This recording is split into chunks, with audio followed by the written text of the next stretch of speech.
जय श्री कृष्ण। राधे राधे दोस्तों, स्वागत है आपका अपने चैनल पर। आज हम आपके लिए लेकर आए हैं एकादशी व्रत पारण के समय सुनी जाने वाली तुलसी जी की कथा।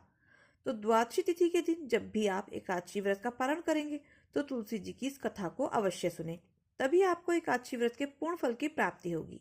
तो प्रेम से बोलो तुलसी माता की जय हो। हमने आपके मुख से तुलसी के पत्र और पुष्प का शुभ महात्म्य सुना, जो भगवान विष्णु को बहुत ही प्रिय है। अब हम आपसे तुलसी की पुण्यमय कथा को सुनना चाहते हैं। व्यास जी बोले, ब्राह्मणों, पहले स्कंद पुराण में मैं जो कुछ बतला आया हूँ वही यहाँ भी कहता हूँ। शतानंद मुनि के शिष्य कठोर व्रत का पालन करने वाले थे।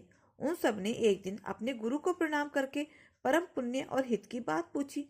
शिष्यों ने कहा, नाथ, ब्रह्म देवताओं में श्रेष्ठ, आपने पूर्व काल में ब्रह्मा जी के मुख से तुलसी जी के जिस कथा का श्रवण किया था उसको अब हम सब सुनना चाहते हैं।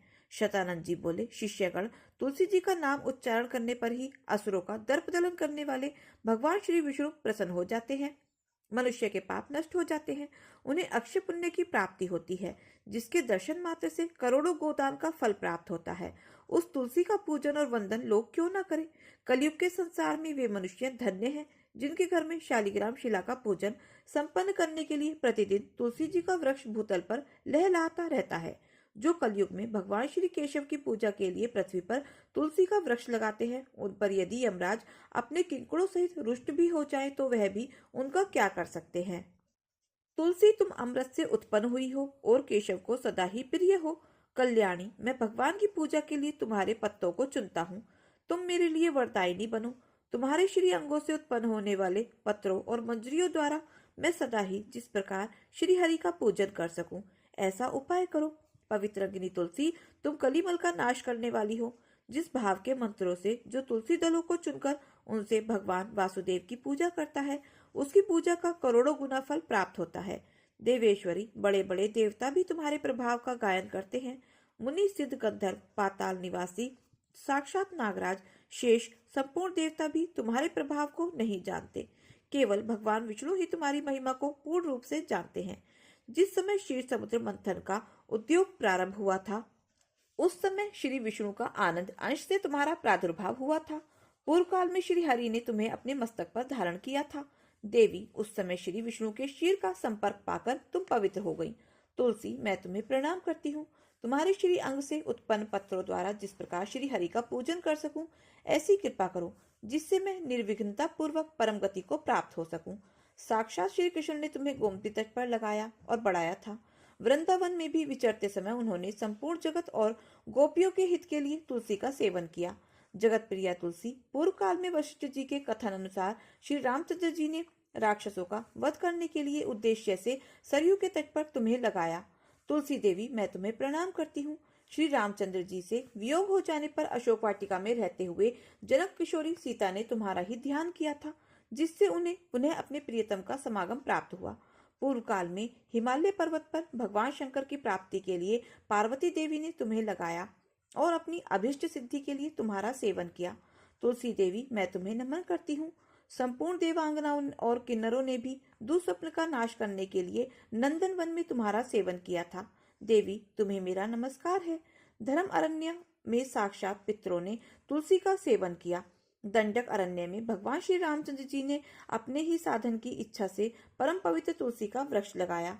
लक्ष्मण और सीता ने भी बड़ी भक्ति के साथ उन्हें पूजा। जिस प्रकार शास्त्रों में श्री गंगा जी को त्रिभुवन व्यापिनी कहा गया है, उसी प्रकार तुलसी देवी भी संपूर्ण चराचर जगत में दृष्टिगोचर होती हैं। तुलसी का ग्रहण करके मनुष्य पापों से मुक्त हो जाता है। और तो और मुनीश्वरों, तुलसी के सेवन से भ्रम हत्या भी दूर हो जाती है। तुलसी के पत्ते से टपकता हुआ जल जो अपने सिर पर धारण करता है, उसे गंगा स्नान और 10 गोदान का फल प्राप्त होता है। देवी, मुझ पर प्रसन्न हो। देवेश्वरी हरिप्रिया, मुझ पर प्रसन्न हो। क्षीर सागर के मंथन से प्रकट हुई तुलसी देवी, मैं तुम्हें प्रणाम करती हूँ। द्वादशी की रात्रि में जागरण करके जो इस तुलसी माता की कथा को सुनता है, भगवान श्री विष्णु उसके 32 अपराध क्षमा कर देते हैं। बाल्यावस्था, कौमार अवस्था, जवानी और बुढ़ापे में जो पाप किए जाते हैं, वे सब तुलसी तत्व के पाठ से नष्ट हो जाते हैं। तुलसी के स्त्रोत से संतुष्ट होकर भगवान सुख और अभयदान प्रदान करते हैं। जिस घर में तुलसी जी की इस कथा को सुना जाता है, पढ़ा जाता है, उसका कभी भी अशुभ नहीं होता, उसका सब मंगल ही होता है, किंचित भी अमंगल नहीं होता। उसके लिए सदा सुकाल बना रहता है। वह घर अपार धन धान्य से भरपूर रहता है। तुलसी जी की इस कथा को सुनने मात्र से मनुष्य के हृदय में भगवान विष्णु के प्रति अविचल भक्ति होती है। उसका वैष्णवों से कभी वियोग नहीं होता। इतना ही नहीं, उसकी बुद्धि कभी भी धर्म से पृथक नहीं होती। जो द्वादशी की रात्रि में जागरण करके तुलसी जी की इस कथा को पाठ करता है या सुनता है, उसे करोड़ों तीर्थों के समान का फल प्राप्त होता है। तो प्रेम से बोलो विष्णु भगवान की जय हो, तुलसी माता की जय हो। जय श्री कृष्णा। राधे राधे। ऋषि दुर्वासा जो दूर्वा खाकर रहते थे, और दुर्वासा जी वह हैं जो किसी को भी श्राप दे देते थे। बड़े ही गुस्सैल साधु हैं। एक बार उन्होंने एक भक्त की भक्ति से पंगा ले लिया। भागवत जी की कथा में है, एक भक्त थे जिनका नाम था अम्बरीश। अम्बरीश जो विष्णु जी के भक्त थे, वह बेचारे इतने बड़े भक्त थे कि अपने हाथ से गेहूं पीसते थे, चक्की से रोटी बनाते थे, अपने हाथ से भगवान को भोग लगाते थे, और भगवान के पूजा के बर्तन अपने हाथों से ही साफ करते थे। भगवान के वस्त्र अपने हाथ से बनाते थे। भगवान की माला भी अपने हाथ से ही बनाते थे। भगवान के लिए पुष्प खुद तोड़कर लाते थे। जमीन में सोते थे। ऐसे श्रेष्ठ भक्त थे अम्बरीश जी। और वह एकादशी बहुत करते थे। एकादशी के दिन निराहार रहते थे, कोई जलपान नहीं करते थे। द्वादशी के दिन ब्राह्मणों को भोग लगाकर, ब्राह्मणों को भोजन कराकर और फिर वह पाते थे। उनकी एकादशी में बड़ी ही निष्ठा थी। फिर एक दिन एक घटना घट गई। दुर्वासा जी आ गए, और वो भी कब आए? द्वादशी के दिन। और द्वादशी का नियम होता है, एकादशी का नियम के अनुसार द्वादशी को ही पारण कर लेना चाहिए। पारण का मतलब कुछ खा लेना चाहिए, तब ही व्रत पूरा होता है। जब भी एकादशी आया करे तो जगन्नाथ जी के चावल के प्रसाद से द्वादशी को व्रत किया करिए। एकादशी को चावल नहीं खाना चाहिए, पर द्वादशी को चावल जरूर खाना चाहिए।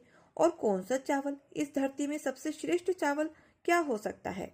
जगन्नाथ जी का भात सबसे उत्तम। जगन्नाथ जी के भात को जगत पसारे हाथ। भगवान जगन्नाथ जी का प्रसाद सबके घर में होना चाहिए। जगन्नाथ जी से ढेर सारा प्रसाद ले आए और चावल को धूप में फिर से सुखा लेते हैं। दुर्वासा जी द्वादशी के दिन आए।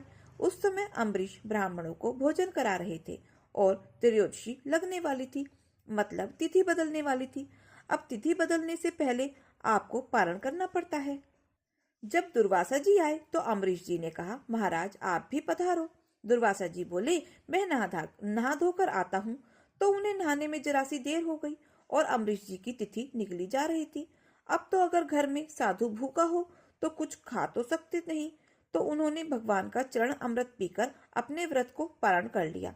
जब वह चरण अमृत पी रहे थे कि सामने से दुर्वासा जी आ गए। अब दुर्वासा जी बड़े गुस्से में आ गए कि मुझे खिलाए बिना तुमने खा लिया। जानता नहीं है कि मैं कौन हूँ। तू बड़ा भक्त बन रहा है, मैं आज तुझे दंडित करूंगा। तूने एक साधु का अपमान किया है। तू जानता नहीं मैं कौन हूँ। तूने मुझे खिलाए बिना खा लिया। और दुर्वासा जी से सारा जग डरता है कि वह बहुत खतरनाक ऋषि हैं। अम्बरीश जी तो हाथ जोड़कर खड़े हैं। महाराज यदि अपराध हुआ है तो मुझे दंड दीजिए।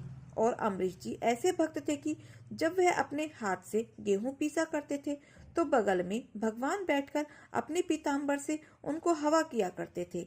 ऐसे भगवान स्वयं उनके प्रेम में बिक चुके थे। जब जब अम्बरीश भगवान जी की सेवा करते तो भगवान स्वयं उनकी सेवा करते थे। अम्बरीश उनकी सेवा करते और भगवान उनकी सेवा करते थे। अब भगवान ने अपना सुदर्शन नियुक्त कर दिया था। सुदर्शन नियुक्त कर दिया कि तुम पर कोई संकट आएगा तो मेरा सुदर्शन तैयार रहेगा। अब दुर्वासा जी को गुस्सा आया कि तुमने मुझे खिलाए बिना खा लिया। तब दुर्वासा जी ने अपना एक बाल उखाड़ा और पटक दिया, और जब पटका तो उस बाल को पटकने से एक राक्षसी पैदा हो गई। उस राक्षसी ने अम्बरीश को नुकसान पहुंचाने के लिए वह खाने के लिए दौड़ी, और जैसे ही दौड़ी तो भगवान का सुदर्शन चक्र नियुक्त था। उसने जाकर राक्षसी को वश में कर दिया। और सुदर्शन साक्षात भगवान है। इसलिए भागवत जी में कहा गया है कि सबसे आगे क्या रखा है, यह सुदर्शन। इसीलिए कहते हैं कि अपने घर के द्वार के ऊपर भगवान सुदर्शन को लगाइए। यह सुदर्शन भक्तों के परम रक्षक हैं। भक्तों को जो नुकसान पहुंचाता है, सुदर्शन चक्र एक्टिव हो जाते हैं। जैसे जब अम्बरीश को नुकसान पहुंचाना चाहा तो सुदर्शन भगवान एक्टिव हो गए और दुर्वासा जी को मारने के लिए सुदर्शन भगवान दौड़ पड़े कि आपको छोड़ूंगा नहीं, ये मेरे भक्तों को नुकसान पहुंचा रहा है। अब तो दुर्वासा जी भागे और कहने लगे कि ब्रह्मा जी बचाओ, ब्रह्मा जी बचाओ। ब्रह्मा जी ने देखा कि कौन आया है। दुर्वासा, क्या हुआ, बोलिए। दुर्वासा जी बोले, सुदर्शन चक्र पीछे लगा है। ब्रह्मा जी बोले, निकलो मेरे घर से, तुम्हारा यहाँ ठिकाना नहीं है। फिर सुदर्शन से बचने के लिए शंकर जी के पास गए। हे प्रभु बचाओ, हे प्रभु बचाओ। शंकर जी बोले, बाहर जाओ, अभी कोई गुंजाइश नहीं है। जिनका चक्र है उनके पास जाओ। अब वह गए भगवान नारायण के पास। प्रभु, हे प्रभु, क्षमा क्षमा। तब भगवान बोले, क्या हुआ महाराज। तब दुर्वासा जी बोले, हम तो आपके भक्त हैं, पता नहीं क्या अपराध हुआ है, यह सुदर्शन हमें मारने जा रहा है, गर्दन काट देगा। भगवान बोले, आपने किसका अपराध किया है। सुदर्शन जी बोले, प्रभु, इसने जो आपके आशिक्त भक्त हैं अम्बरीश, उन्हें नुकसान पहुंचाना चाहा है, मैं इनको छोड़ूंगा नहीं। अब भगवान बोले, तो फिर मैं भी सेवा नहीं कर पाऊंगा। इस बार अब दुर्वासा जी घबराए कि जब भगवान नहीं बचा रहे हैं तो अब कौन बचाएगा। अब दुर्वासा जी घबराए, चरणों में गिर पड़े। प्रभु, आप बताओ मैं क्या करूं। तब भगवान बोले, जिसका अपराध किया है उस भक्त से जाकर क्षमा मांगो, वह क्षमा कर देंगे तो यह चक्र स्वयं ही शांत हो जाएगा। तब दुर्वासा जी दौड़े दौड़े अम्बरीश जी के चरणों में गए। अम्बरीश जी ने देखा, महाराज आप तो साधु हैं। अम्बरीश जी ने साष्टांग प्रणाम किया। दुर्वासा जी ने कहा, हे अम्बरीश, हमें क्षमा करो, हमने भक्ति का अपमान किया है, अपराध किया है। तब दुर्वासा जी के लिए अम्बरीश ने सुदर्शन भगवान से प्रार्थना की कि हे सुदर्शन भगवान, यदि मैं आपका अनन्य भाव से चिंतन करता हूँ, मैंने भगवान के सिवा अपने हृदय में किसी को स्थान न दिया हो, मेरे अंदर यदि किसी के प्रति छल कपट ईर्ष्या देश न हो, तो हे सुदर्शन भगवान आप शांत हो जाइए। सुदर्शन भगवान शांत हो गए और दुर्वासा जी की रक्षा हुई। तब से दुर्वासा जी को समझ में आया कि भक्तों से पंगा नहीं लेना चाहिए। भगवान से पंगा लोगे चलेगा, पर भक्तों से नहीं चलेगा, बहुत महंगा पड़ सकता है। भगवान है ना न्याय करने के लिए। रावण के साथ न्याय भगवान ने किया, उसे दंड मिला। द्रौपदी के साथ जो दुशासन ने किया, उसे भी दंड मिला। ईश्वर के घर देर है अंधेर नहीं। दुर्वासा जी का अभियान समाप्त हुआ और आज से आपका एक बहुत बड़ा सबक मिला। इस कथा से जुड़ी एक और कथा है जो हमें एक सच्ची सीख देती है। एक पति पत्नी जा रहे थे तो एक साधु पीछे से आया। बारिश का समय था, सड़क के गड्ढे में पानी भरा था, तो समझ में नहीं है कि यहाँ गड्ढा है कि यहाँ समतल है। तो एक साधु बुढ़िया कीर्तन में मस्त थी, श्री कृष्ण गोविंद हरे मुरारी गाते हुए चले जा रहा था। वह पति पत्नी इस तरफ से जा रहे थे और वह साधु अपनी लाइन से इस तरफ जा रहा था। सड़क में तो साधु बुढ़िया नाचता हुई जा रहा था। तो साधु जब उचक कर जब गिरा तो उसके पांव गड्ढे में चले गए। गड्ढे में गए तो पानी भरा था और जब पानी में गए तो पानी की कुछ बूंदें उसकी ओर जाकर गिर गई। पति पत्नी जो जा रहे थे तो उस पति ने सफेद कलर की शर्ट पहनी रखी थी। पानी की कुछ बूंद जब गिरी तो वह आदमी बड़ा गुस्सा हुआ। अरे बाबा, पागल हो गया है क्या, देखकर नहीं चल सकता। वह आदमी आया और बाबा जी के गाल में जोर से एक थप्पड़ मारा और कहने लगा, कपड़े गंदे कर दिए, अंधा है क्या। जबकि वह साधु तो अपनी मस्ती में ही था, उसे कुछ नहीं पता था। उसने थप्पड़ भी मार दिया तो उसे कोई प्रतिकार नहीं किया, कोई जवाब ही नहीं दिया। उसको लगा, विधाता आज यही सब मिला है खाने को, तो चलो यही खाकर भजन करेंगे। कभी आप बढ़िया मालपुआ खिलाते हो तो कभी आप चना खिलाते हो, कभी गुलाब जामुन खिलाते हो तो कभी रबड़ी। आज थप्पड़ मिला तो ये भी खा लेंगे। भगवान का भक्त भगवान की मस्ती में मस्त रहता है। जैसे राखे राम जी रहना चाहिए और सीताराम सीताराम कहना चाहिए। भगवान तेरे फूलों से भी प्यारा थप्पड़ दे रहा है, हमें खुश है, हमें शिकायत नहीं करनी चाहिए। तुमने थप्पड़ पड़वा दिया, कोई बात नहीं। आप लोग भी जरा भी आपके प्रतिकूल मिल जाए तो आप रोने लग जाते हैं। भगवान तुमने ऐसा क्यों किया, जो दे रहे हो वो हमारे भगवान की इच्छा है। आज हम भूखे रहेंगे, यह भगवान की इच्छा है। आज खाना दे रहे हो तो खाओ, आज ये पहना रहे हो तो यह पहनो, ये सब भगवान की इच्छा है। हमारे संत जी बेचारे कुछ नहीं बोले, लेकिन भगवान तो भगवान है। भगवान गुस्सा हो गए, किसने मेरे भक्त को एक थप्पड़ मार दिया। अब वह जैसे ही घर गया, पति पत्नी घर गए और वह आदमी जैसे घर गया और अपनी सीढ़ी ऊपर चढ़ने लगा, सीढ़ी चढ़ते समय उसका पांव फिसला और ऊपर से नीचे के बल गिरा। तुरंत उसकी मृत्यु हो गई। अब जब मृत्यु हुई तो अचानक किसी की मृत्यु हो जाए तो व्यक्ति तो दंग रह ही जाता है। सारे गांव के लोग आ गए। उसकी पत्नी तो खूब रोई। तभी वह साधु घूमता घूमता उसी के घर के सामने से गुजरा तो उसने देखा कि अच्छा, साधु को तो यह पता ही नहीं था कि यह उसी का घर है जिसने मुझे थप्पड़ मारा था। तो साधु ने देखा कि आज यहाँ तो बहुत भीड़ लगी हुई है। साधु को लगा क्या कोई भंडारा है। उसने कहा क्या कुछ खाने को मिलेगा। लोगों ने कहा कोई मर गया है, चलो यहाँ से। बाबा जी तुरंत दूर जाकर बैठ गए। उसकी पत्नी रो रही थी तो इस दृश्य को किसी ने देखा था तो वह समझ गया कि साधु को इसने मारा है, इसलिए वह मर गया है। तो उसने उसकी पत्नी को जाकर बोला, सुनो जी, जिस साधु को तुम्हारे पति ने थप्पड़ मारा था शायद भगवान रुष्ट हो गए। वही साधु बाहर बैठे हैं, तुम जाओ साधु के पांव पकड़ लो, वो बाहर बैठा है। वह पत्नी दौड़ी दौड़ी गई और साधु जी के चरणों में गिर पड़ी। महाराज क्षमा करो, मेरे पति से अपराध हो गया है, क्षमा करो। साधु बोला, देवी आप कौन हो और कौन सा अपराध? आपको थप्पड़ मारा था ना अभी थोड़ी देर पहले गाल में, यह वही है मेरे पति जिनकी मृत्यु हो गई है। संत ने कहा, इसमें मेरा कोई रोल नहीं है। तेरे पति ने मुझे मारा तो मेरे प्रभु ने भी इसे मार दिया, हिसाब बराबर। भगवान मैं कुछ नहीं कर सकता, मैं थोड़ी भगवान हूँ, मैं तो भगवान का दास हूँ।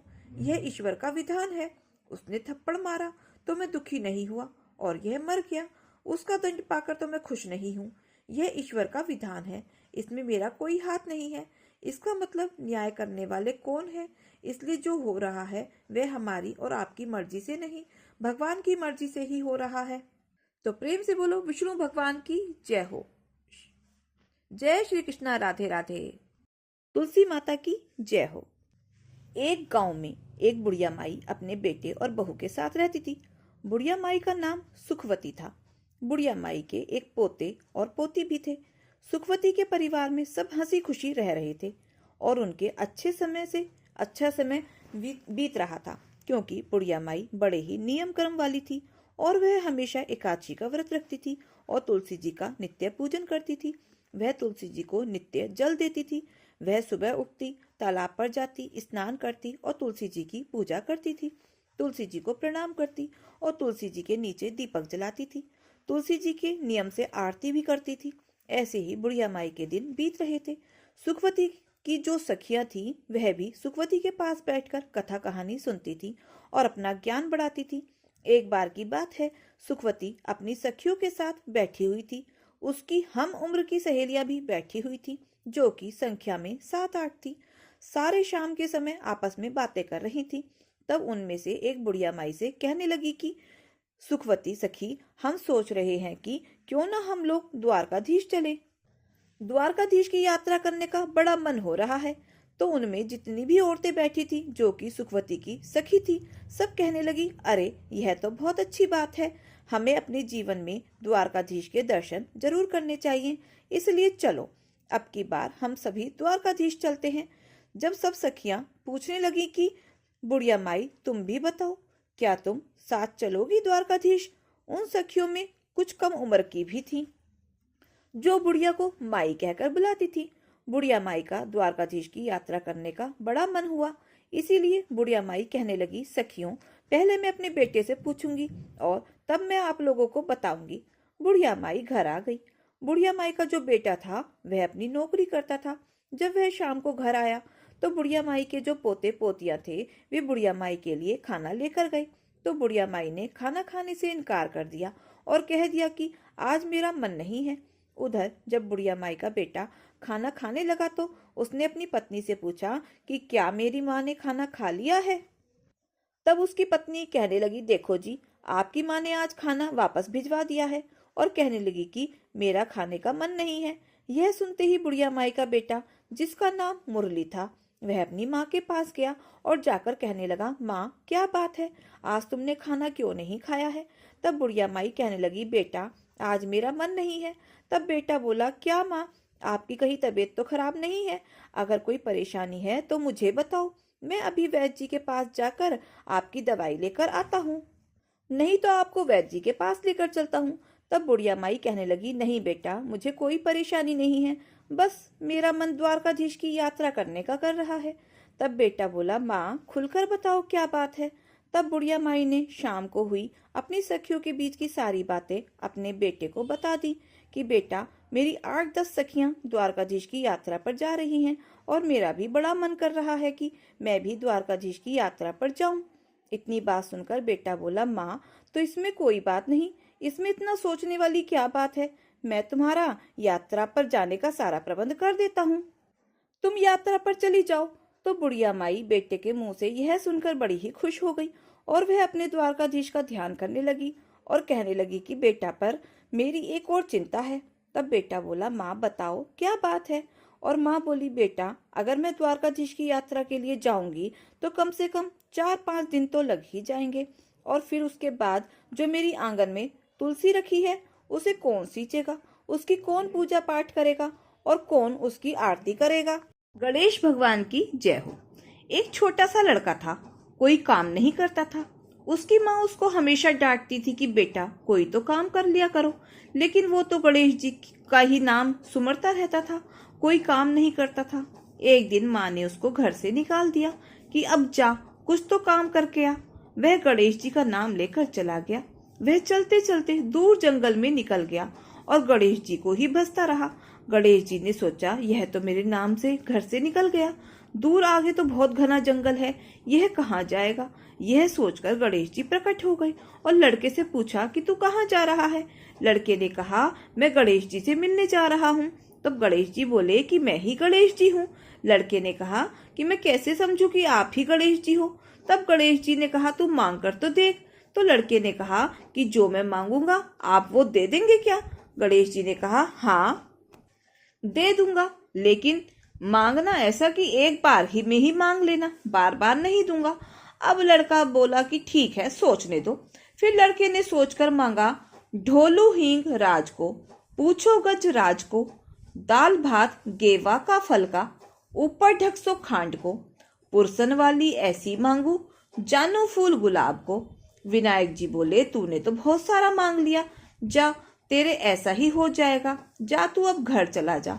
विनायक जी अंतर्ध्यान हो गए और लड़का अपने घर आया तो देखा झोपड़ी की जगह महल बन गया और पीढ़े पर छोटी सी बहू बैठी है। घर में बहुत सारा धन हो गया, नौकर चाकर हो गए। आकर अपनी माँ से बोला, माँ विनायक जी ने देखो कितना सारा धन दिया है। यह देखकर माँ बहुत ही खुश हुई। तो हे विनायक जी महाराज, जैसा आपने उस लड़के को दिया वैसा सब किसी को देना।